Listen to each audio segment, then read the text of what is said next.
I once heard that grief is like waves. Sometimes you're able to stand in the ebb and flow. Other times it hits you like a tidal wave that knocks you off your feet.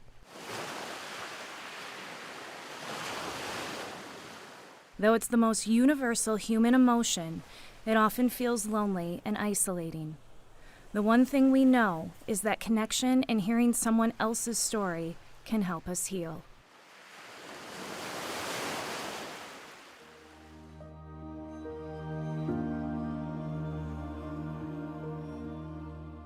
I met Jim Hudson in 2004, almost 20 years ago, in Bayfield, Wisconsin.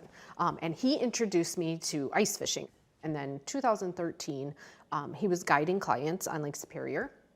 And his snowmobile went through the ice and he passed away. So he passed away doing the thing that both of us love. It was an accident and things happen. But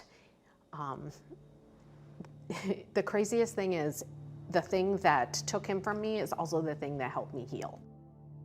Ice fishing is also how I met Hannah. Back in 2019, I was producing a segment for Outdoor Wisconsin about a group of women that regularly gathered together to ice fish on Lake Superior. Hannah shared that she had lost her husband to the same water we were standing on, but continued to honor their agreement to live life to the fullest. I had a really, really, really bad miscarriage, almost died, and we both decided, you know what, life's short. Let's do the things that we love. Now that you mentioned the miscarriage too, there's probably a lot of grief wrapped up in that experience, even very much before so. losing Jim. Oh yeah. Well, and one of the crazy things, and I am horrible about thinking about, okay, well, there's lessons that we learned from everything. When I had my miscarriage and the PTSD that occurred because of the things that happened around that, set me up with the most amazing therapist to help me through losing my husband. I was already in therapy. So And that was a good thing. that was a really good thing. I do remember that I came home. My sister drove up from southern Wisconsin, about 6 hours, and I went through about 20 mugs, like ceramic mugs, destroying them, throwing them all over my bedroom.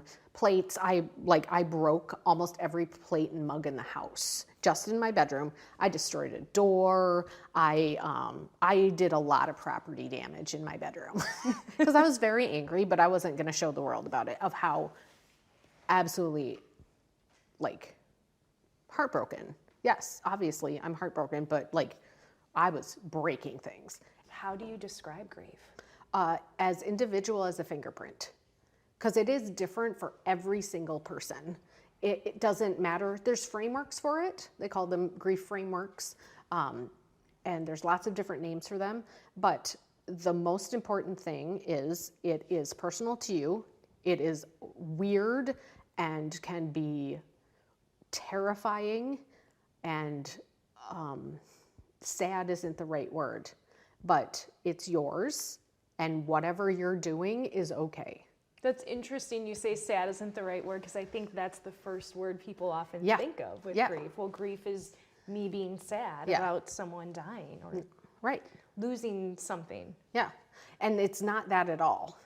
You can be sad in it, but it's way more complicated than that. You can also be extremely joyful and grateful. That's part of grief too, but it's also part of that grief process. People think there's a beginning and an end to grief. Grief just is. You just keep on going. And it could be as difficult as losing a spouse. It can be losing a job.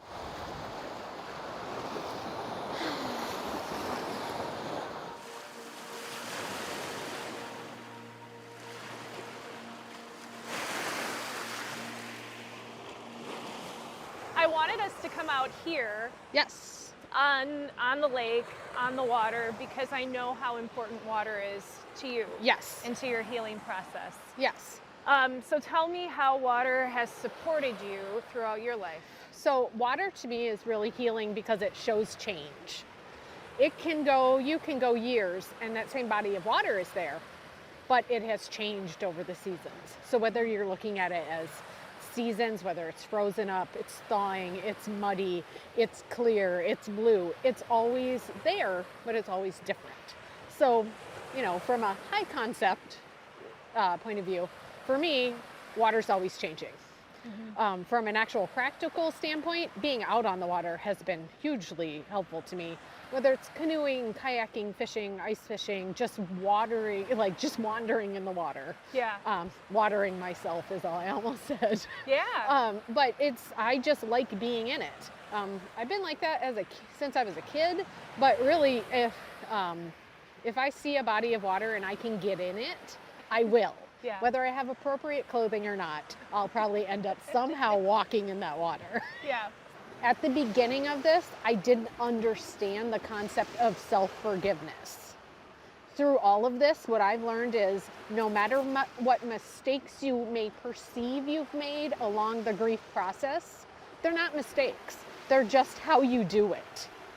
You know, there's so many things that were just grief. They were just things that I had to go through and to move through that I felt needed to be more perfect than they were. And that wasn't it at all. Like, there's no perfection in grief because there's no way to do it other than the way that you're going to do it.